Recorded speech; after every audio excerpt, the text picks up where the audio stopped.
Good evening, everyone. Welcome to another edition of The Top Rope Report.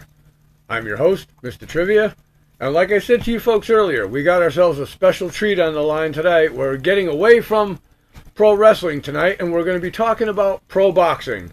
And what a better way and what a better person to talk about pro boxing with Mr. Trivia and The Top Rope Report is none other than the owner of Malone's Gym and the former New England Junior welterweight boxing champion, Mr. Sean Malone. Sean, welcome. Oh, it's a pleasure, Mike. Nice to talk to you. So, how's things going? How did Malone's Gym get started? Malone's Gym got started many moons ago when I turned professional. We built a gym next door to my parents' house so I could stay in shape constantly and get ready to fight. So it's been there for, I would say, since 1988, I would say it's been there. 1988, yep.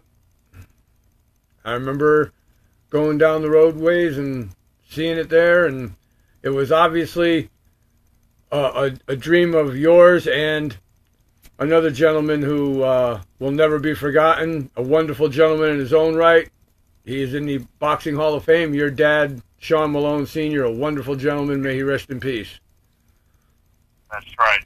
Thanks, Mike. So, how many fighters do you have at coming out of Malone's Gym, and how are they faring so far? Everything's good. We have right now. I just had a pro. He had his third win on Saturday night. David Wilson. He fought up in Boston, Mass, in just outside of Boston, I should say, in Canton, and fought to a 4-round unanimous decision. And I have a few amateurs in the gym now, but it's a small gym. It was obviously a gym that was built by me or built for me, and I only allow people that come in that have boxing experience. You know, anybody that has no experience in a fight game, it just takes too long for me to show them how to show the skills of the game.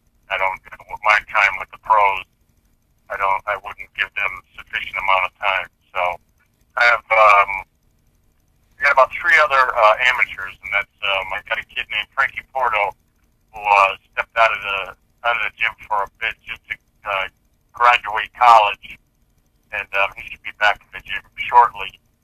And another kid, Dwight Lawson from Waterbury, who contacted me, and when he first started with us, he weighed almost 300 pounds. And just training with us, he's down to 190 pounds within a full year of training.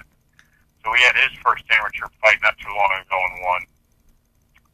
And we have one other kid, Jeff, who is from Cheshire. He's 1-0 as an amateur. So, and that's it. That's all I have. Not too many. Very nice, very nice. Sean, do you train all weight classes? All weight classes, yeah. I have one pro who's in jail right now, I hate to say, but he was a light heavyweight who was, he would have been an instant champion, but he decided to go through the jail system to get his school of hard knocks, so we'll leave that as it is. Okay.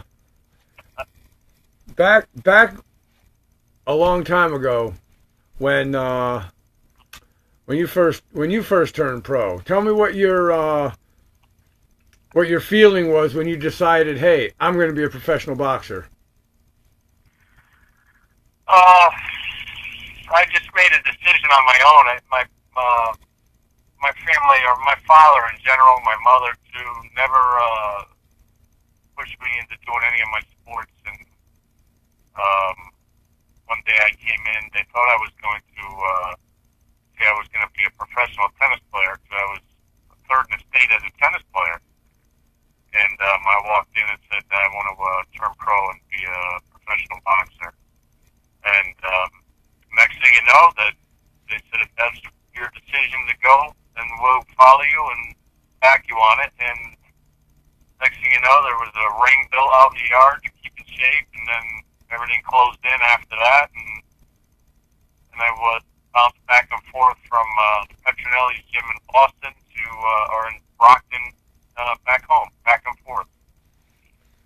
Nice. What how difficult was it to first get started, and what was your training regimen like? I mean, having a go, you know, you've always been a go-getter your whole life. I've known you for a long, long time, and with your dad being the boxing expert that he was, and him doing some boxing himself, how difficult was it for you to like get yourself motivated every day, train every day, and what did your training consist of? What would motivate me was the love of the sport. I loved the sport of boxing. And my father would sit me down and talk to me and say, "Hey, listen, this isn't something that you can do part way. You have to be 100% in doing it, or you don't want to waste anybody's time in doing it. So if you want to do it, you have to be 100% into it." And I said, "Let's go." And my training regimens were it would be morning, noon, and night of whether I was watching tapes on fights, running, exercising, weight training, and then at night do my gym work, my boxing gym work. So it was an all-day thing. It was a business, and we built it up to for myself. It was a great run. I mean, I did it for 11 years as a pro, and had great backing by good people, and my father showed me the ins and outs of the game that a lot of these new guys that are in the game now have no idea what it's like. But I thank my father every day for the things I know in the fight game. Yeah. Yes. Another question too is what was your one loss record when you won the New England Junior Welterweight Championship from David Santos, correct? Was it David Santos? No, David Santos. I lost the NABF Super Lightweight title to that was on USA Network. I won the New England belt off of Greg Cadiz. Okay.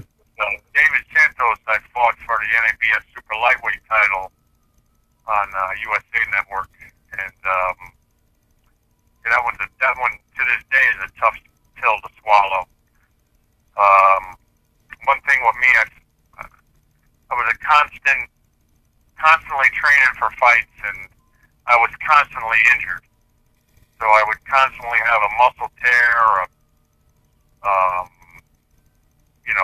broken nose. When I fought for the NABF title, I had a broken rib in that fight. But when the opportunity knocks you, you take your opportunity. And unfortunately, I got caught with a shot in the 11th round. It was the 11th or 10th. I think it was the 11th round. I went down. When I get up, Frank Cappuccino asked me if I was all right, and I said, "I'm fine." And he just waved the fight off, and I was winning on all four judges' cards, and that one stings till this day, even when I think about it. Okay. Now I got to ask you this question, Sean. Everybody's kind of on the fence here. You know my feeling on it. Pacquiao Mayweather. It'd have to be a big money fight. I don't see it happening, to be honest with you. I mean, Pacquiao needs Mayweather. Mayweather don't need Pacquiao. Mayweather is his own entity. He's and if it does happen, then Pacquiao won't hit Mayweather in the ass. Excuse my French or English. Mayweather's too good. Mayweather he's the one and only that you'll see in our lifetime the way he is outside of Rocky Marciano, he should go down undefeated champion. Well, I think Mayweather's too fast for him. I mean, yeah, Pacquiao won't even touch him. And I don't think the fight will go 5 rounds. I think he'll go to distance. Saturday night he fought Maidana, and I thought he would made a fool out of Maidana and TKO him late, but he stood in there and fought with him for the whole 12 rounds, which, I didn't expect that out of him, but he did, and, Maidana gave himself a good look on, Mayweather if he stood in there, but, it was a great fight, but Mayweather's just too good. Yeah. You can't hit him. It's hard to hit. Hardest guy to hit. Yep. There's another guy that was hard to hit, James Toney. He was another one that was very hard to hit. I remember James Toney. Called him lights out. Yep. That's right. So, Sean, before we close here, what's next for Sean Malone and Malone's Gym? We just keep the train rolling like we do, and we'll probably be back in the ring June 14th up in Boston again with David Wilson, and I might have to get a couple guys out of Ireland to come down and see if we can get an Irish contender down here to the States. Oh, that would be great. One of these times, the Top Rope will have to make a visit over to Malone's Gym, check it out. Maybe we can get some interviews with some of your fighters at the gym. Oh, you're more than welcome anytime, Mike. Thank you very much. Let me ask you a question. Sure.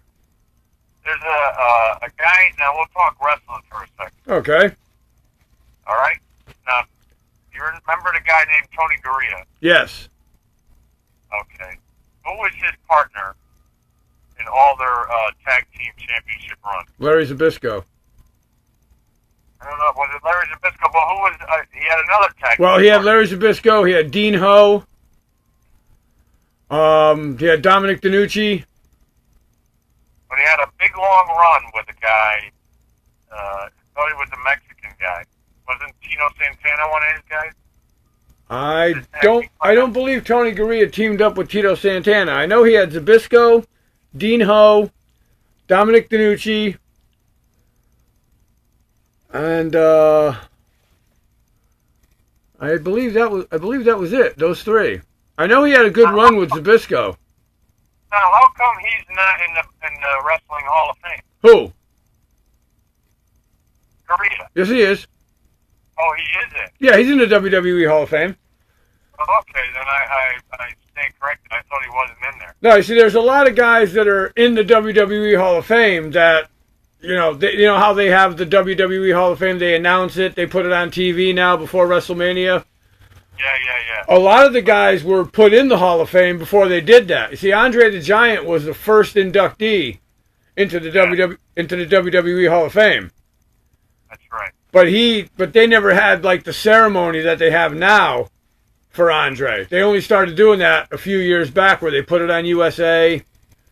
And I thought, just in general, I didn't hear anything on it, so I was always curious on why he was never put into the Hall of Fame. Oh no, they stand corrected. He's in. I believe next year's WrestleMania 31, you're going to see the Undertaker, and you're also you're also talking about the Undertaker losing his streak. That was very disappointing. Yeah, that wasn't planned that way. There, and another one you're probably going to see in the Hall of Fame, which is long overdue, is Macho Man Savage. Oh, the Macho Man. Oh, absolutely. But that's for another time and place. Hey, Sean, thank you very much for taking time out of your schedule to join us here on the Top Rope Report, and we'll be looking forward to one of these days getting down to Malone's Gym and checking it out. All right, Mike. Anytime, the door's always open to you. Thank you very much. So, for Sean Malone and Malone's Gym, this is the illustrious Mr. Trivia for the Top Rope Report saying we'll see you at Malone's Gym.